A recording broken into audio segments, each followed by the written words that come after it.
This episode of Real Housewives of Orange County is about rival females going on getaways. When Gina, Emily, Shannon, and Heather travel to La Quinta, we get to meet Elizabeth Vargas, a housewife from earlier seasons. We witness mature ladies wearing bear onesies as Tamra welcomes Katie, Jen, and Alexis to her Big Bear home. Nevertheless, the drama continues regardless of the setting. Gina gets into a sticky situation with Heather. Additionally, Shannon is shown on camera the night of her due, according to information sent by Emily and Alexis. It remains to be seen what he intends to do with said material. Meets with Emily to talk about the terrible meal the previous evening. Not only were Tamra and Shannon at odds, but Emily also called Jen out on her lack of moral character. Emily argues that Jen shouldn't be wearing a damaged Rolex if she owes money to others. Not attractive. I have no idea why Emily is interested in Jen's financial choices, but that's where we are. On their way to the beach with Tamra, Jen discusses her conflict with Emily.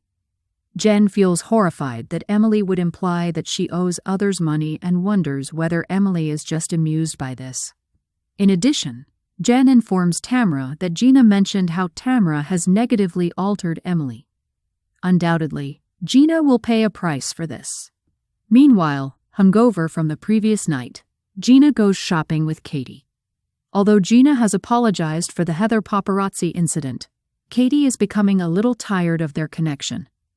Although Gina acknowledges that Heather is being aloof and distant, she says that Heather's intuition is correct.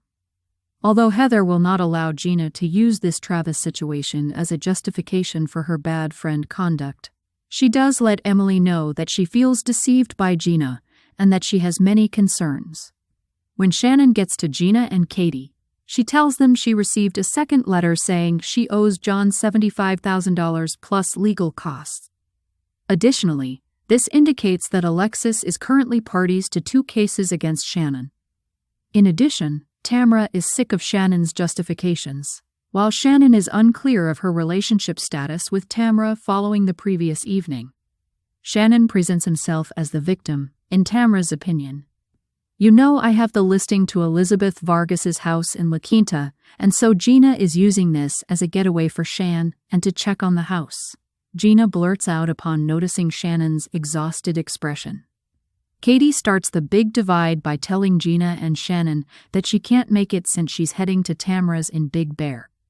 Thanks to Emily's invitation, Heather will happily go to La Quinta, but she is concerned that something might not be right with Gina. Emily is the group a driver La Quinta in Shane's truck.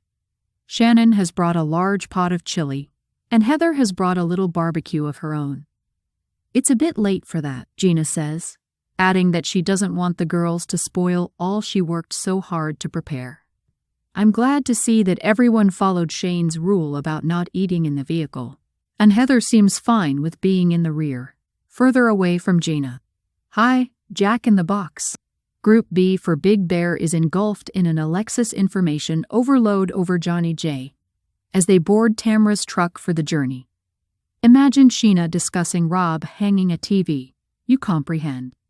The teddy bear onesie pajamas are in each lady's room, which Tamra shows them to after checking into her charmingly decorated home. Elizabeth is there in La Quinta to welcome the women, and seeing her on TV again is like stepping back in time. Gina finds this property extremely valuable because of its high price, but Elizabeth is hesitant to let this group have unrestricted access to the home. All you really need to know is that Alexis is getting ready to go snow tubing in Big Bear, but she's not sure which shoe fits on which foot. Alexis's screams as she down the slope provide the women with a little break from her chatter for a few minutes.